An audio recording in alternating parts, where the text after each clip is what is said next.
If someone were to ask you to name some delegations at the United Nations, you might be inclined to say the United States, or Canada, or Peru, or Spain, or any other country. But chances are you probably wouldn't say the Roman Catholic Church. But the Church does in fact have representation at the United Nations. And on today's Catholic Focus, we will be discussing the Holy See mission at the UN and the work that it does. I'd like to welcome to studio Salt and Light Associate Producer, Kris Dmytrenko. Welcome, Kris. Thanks, Matthew. It was Kris, myself, and Wally Tello, our cameraman, who traveled to New York for a one-week conference to learn about the Holy See mission and Catholic social teaching. Now, before we get too involved in discussing the conference and the Holy See mission, we should distinguish as to what we mean when we say Holy See. So the Holy See is the Pope acting united with the College of Bishops, and it's the central government of the Church. Now, this is separate from the Vatican City-State, which was formed in 1929 under the Lateran Treaty with the Kingdom of Italy, I believe. Right, it was with the Kingdom of Italy, and having that state, this sovereign territory, which was created such that the Pope could have a certain amount of liberty and not be infringed upon by the Italian state. What it also allowed was the Church to have a diplomatic presence in countries throughout the world, and also, in particular, what we're interested in, at the United Nations itself as a permanent observer. Right, and it's the Holy See that has that juridical diplomatic entity. That's right. Mm-hmm. And then, of course, with the Holy See, we have the Apostolic Nuncio, the representative of the Pope, which is... Oh, right, His Excellency Celestino Melchiorre, and he's been in that position since, I believe, 1994. Right, and I think he's the fourth permanent observer. Right, it goes all the way back to the 1960s when that presence became established. Exactly. Now, let's hear from some members of the Holy See mission and learn about the objectives of that mission.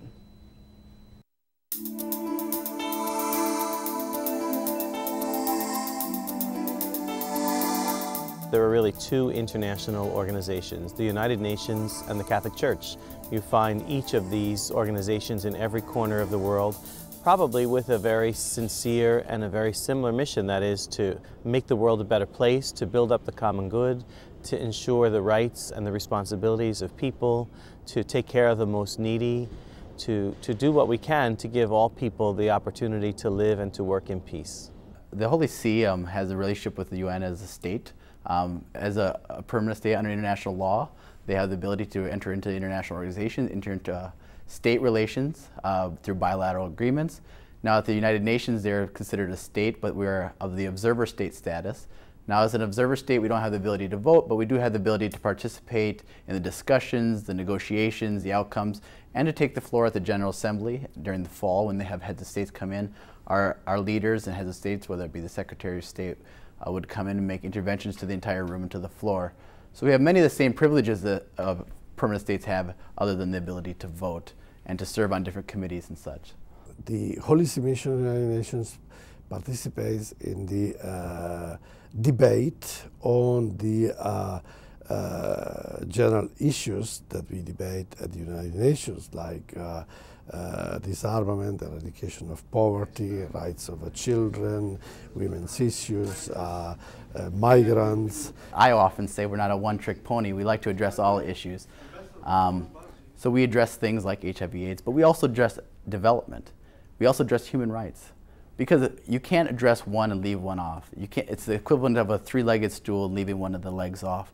Because if you do that, it'll ultimately topple. We need to address all three, and the Holy See mission realizes that. So we address human rights, we address HIV/AIDS, but we also need to address development and security. Because without all these things working together, ultimately one side will fail, and we'll just continue to relapse into these ongoing problems that we've had. It's not about being powerful or necessarily even about being persuasive. It's about being reasonable, about presenting to people the truth and the most obvious things about making the world a better place.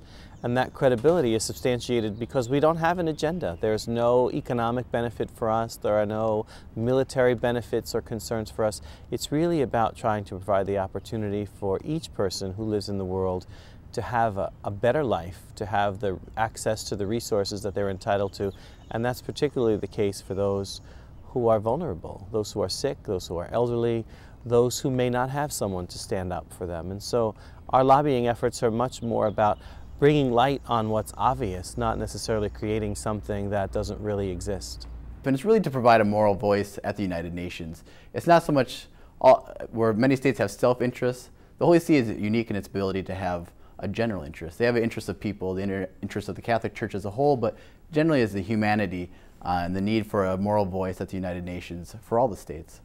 The Catholic Church has a long tradition of relying on international law as an effective tool to regulate and to foster every kind of human relations, economic, social, political, and cultural relations. One of the key missions of the Church here at the United Nations and throughout the world in the diplomatic corps is to always be able to speak, no matter how difficult or the other side may be, or how much you may disagree with the other side, is to continue to dialogue with them, and that even though you might have strong disagreements, that there's still a necessity to discuss and to have dialogue, because in the end, dialogue is more important and better than having conflict and violence.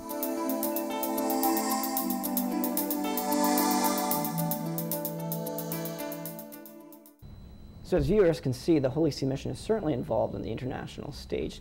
Now, Kris, did you have any idea that this is the kind of work that the Holy See Mission does? Or were you even aware of the Holy See Mission's presence at the UN? I was familiar with them before we went to the conference, largely due to the war in Iraq. Back in 2003, I was in Vancouver at the time, and there was all sorts of protests going on where there was tens of thousands of people in the streets.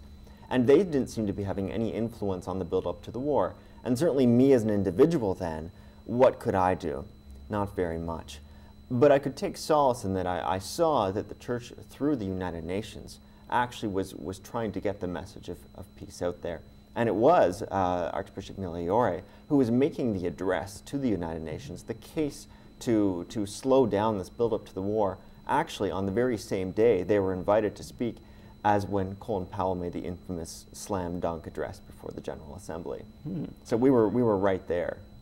Yeah, it's interesting that you bring it up that you felt powerless and you weren't able to speak on this issue, but someone was speaking for you.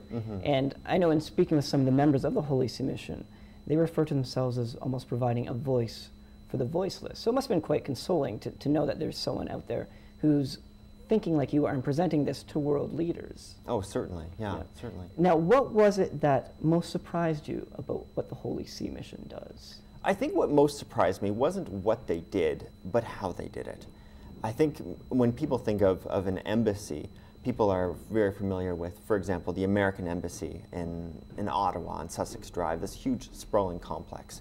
You expect hundreds and hundreds of staff, but really it's a very small staff because we're the Church and we have limited resources.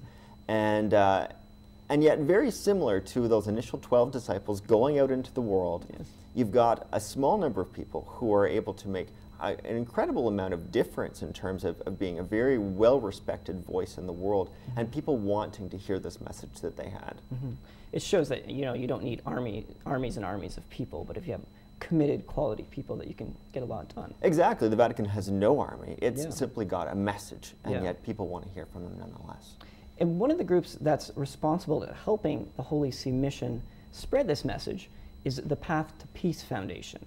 Now, this group was formed in 1991, and I would kind of describe it as the public relations arm of the Holy See Mission. Certainly, yes. They're affiliated, but they're not the same. They're independent, and they're very much involved in educational initiatives, different programs that really stem from both the perspective of the United Nations looking out to the world, and also helping the world understand what the Holy See Mission does at the UN. And one of the things they're involved with is teaching about Catholic social teaching. And they do that through seminars, lectures, and conferences. And they were involved in the sponsorship of this conference that we've been talking about to learn more about the Holy See Mission and Catholic social teaching. So now let's hear from some members of the Holy See Mission as they discuss the goals of this conference.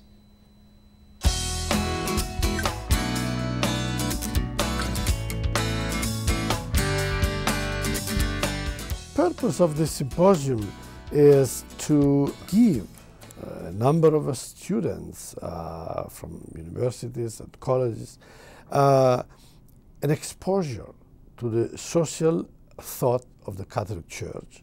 And I think that this is an important experience, very meaningful for each of these students. There are 230 Catholic colleges and universities in the United States.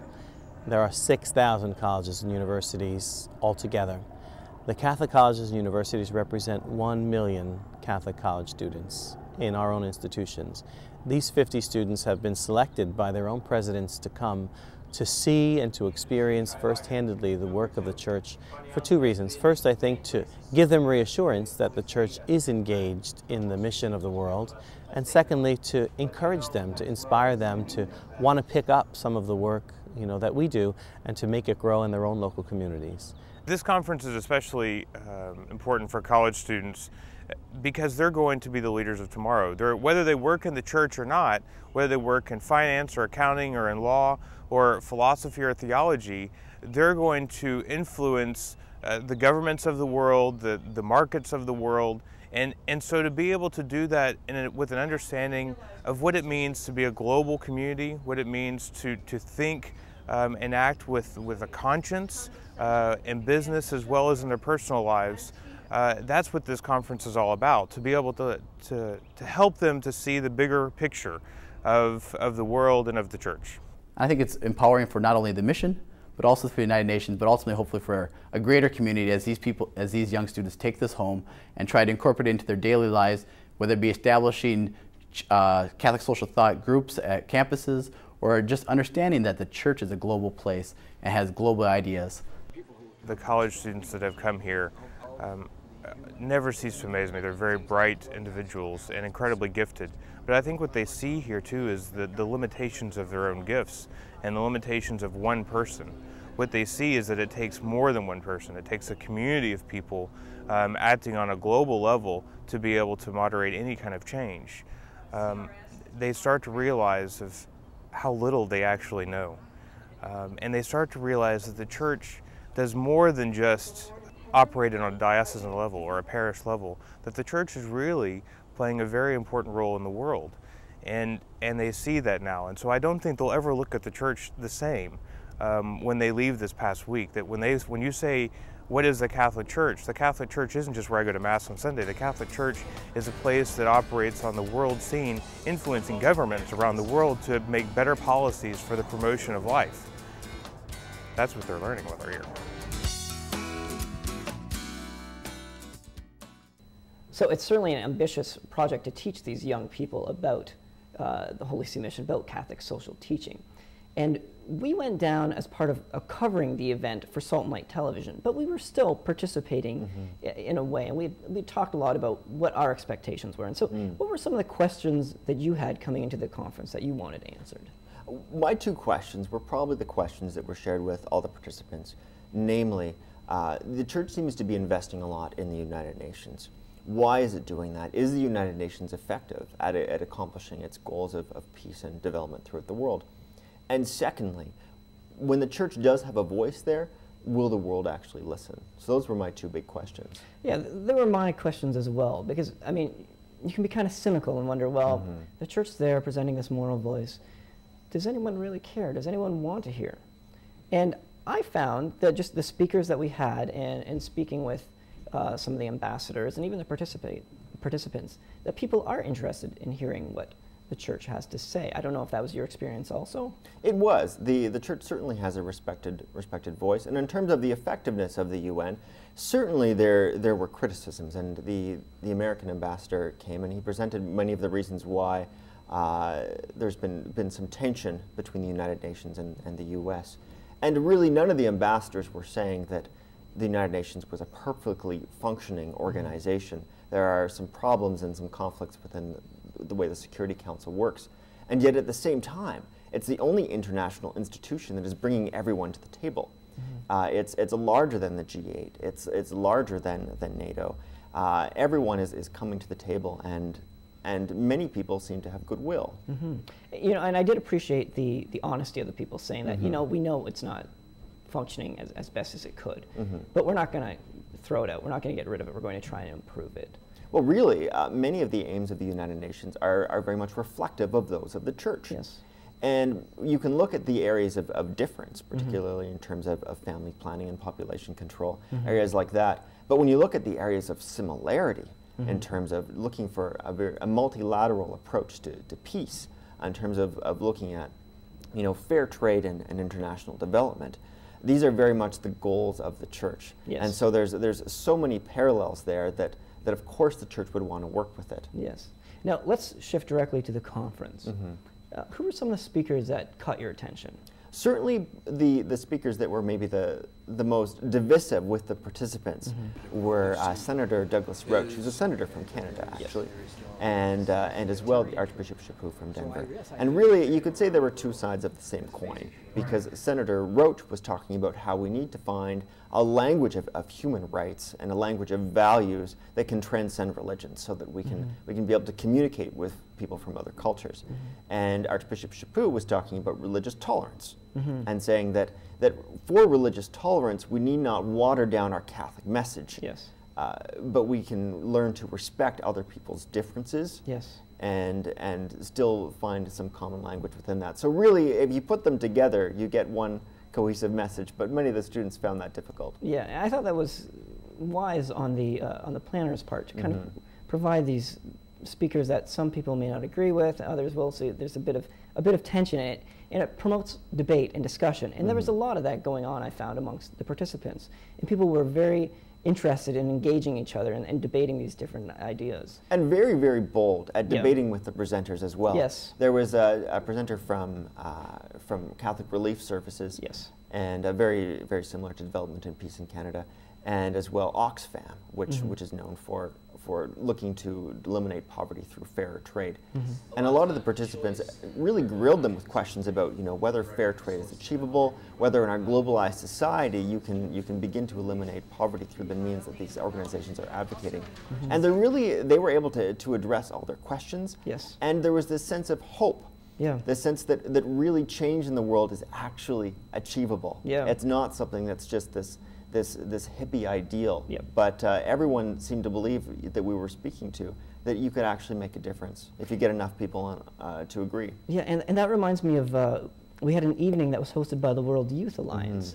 And this is a young organization, members just between 18 and 30. And they were filled with a lot of hope and really promoting this idea that young people can make a difference in promoting the life and dignity of the person throughout the world. And it's a group that it transcends faith or culture. I mean, there's members from all sorts of different religions and cultures. I really appreciated that as well. And there were really challenging perceptions of the pro-life movement as well, because when one thinks of a group of people under 30 trying to influence the United Nations in terms of areas of dignity of the human person, one thinks of sort of a church basement kind of operation, and yet they had a very, very sophisticated operation, extremely talented young people who were able to communicate in the language of the United Nations. Yes. Now, we don't have too much time, but I'd just like to touch on briefly some of the participants. As was mentioned, they were participants gathered throughout colleges and universities in the United States. How did you find what was their worldview? What was their view of Canada? Were they kind of isolated and know a lot about politics, or? Some maybe a little. There were some participants who expressed surprise when they started to see how the world looks at the United Nations and started to see that they're not necessarily popular everywhere that you go. And the United States. The United States. Yes. And that their policies are in dispute in many places. So that was very eye-opening for them to come and through the United Nations see how the world sees them. Yeah. And in other ways, my own perceptions were challenged, and that as a Canadian, I think maybe this is something that the media perpetuates, that Americans are very partisan. You've got your red states and you've got your blue states. And here were these group of people who were very reasonable, open-minded, moderate individuals who, you know, not red or blue, but very, very much Catholic. Yeah. And that was really the uniting kind of foundation of the Catholicity, because I mean, there were people who were involved in international affairs, politics, but also occupational therapy and teaching. So now on the last night, the last day, we gathered together in a big circle and discussed the kind of things that we as participants, all of us, had learned. So let's take a look at what some of the participants had to say about their week's experience.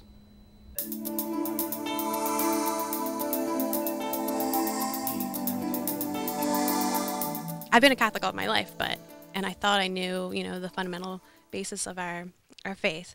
But then when we came and started learning about Catholic social teaching and about how important the human dignity of each individual is, like that really touched home with me. And it was really interesting to see how that played out in each one of the different organizations that we went to go hear about.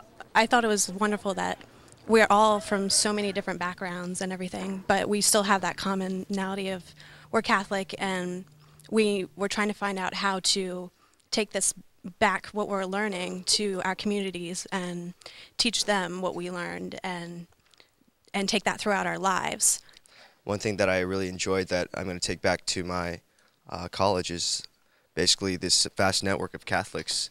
We're all Catholic students, and I feel like you guys are all great resources to keep in touch and talk to each other, communicate and network, because like they said last night, we are the future. We are the leaders. I feel like one of the most valuable things about the week is that we were able to see through the diversity of the speakers and the diversity of our own opinions that there are a lot of differences, but everyone still wants to work for the same common good.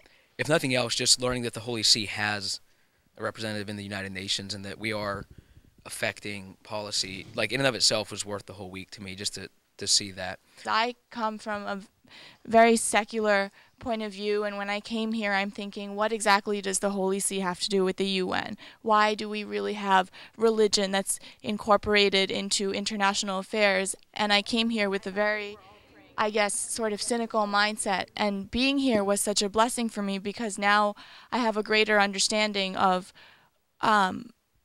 the impact that the church really makes on the world and the positive and beneficial impact that the church makes on the world. And I think that all of us here are blessed with our traditions and our history, and we have a responsibility to the world. And if anything, that's what I think I got out of this conference. Yes, the UN is a slow-moving process, perhaps inefficient and ineffective at some point, but they come up with strategies and plans, and it's for us to take these plans into actions. And that's why we went to like the Sisters of Life, the World Youth Alliance, the Catholic Relief Services, and the Covenant House to see what we can really do. And it's not just about going to the UN and seeing what they do, but we can actually take what we learned and not just tell what we saw or tell about what we saw, but actually do it. My campus is really small, and we think that it's hard to actually make a difference, but like seeing that if we make a difference on our campus and you make a difference on yours, then in the end there's a lot of people making a difference, and that's how we do make a change in the world.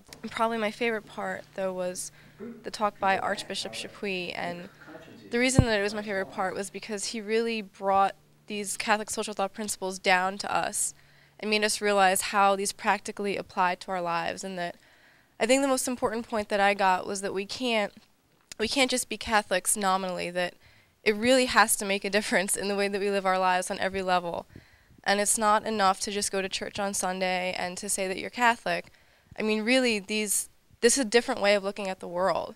It's a different approach to issues. It's not secular, it's not cynical. It acknowledges that God is the ultimate good, and that needs to really influence us in every action that we take.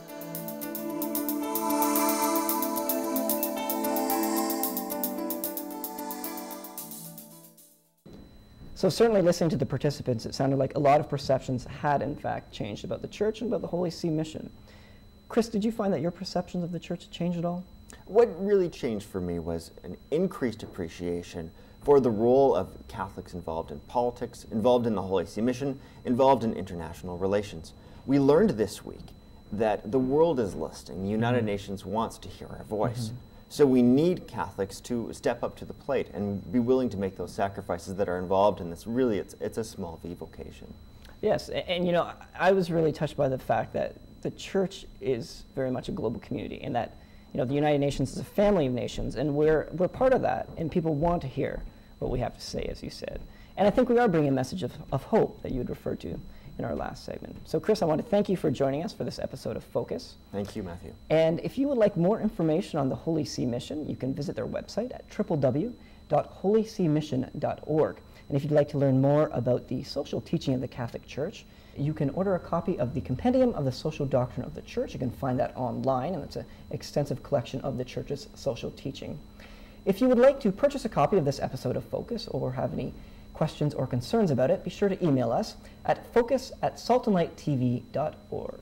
Thank you for joining us. I'm Matthew Harrison, and until next time, God bless.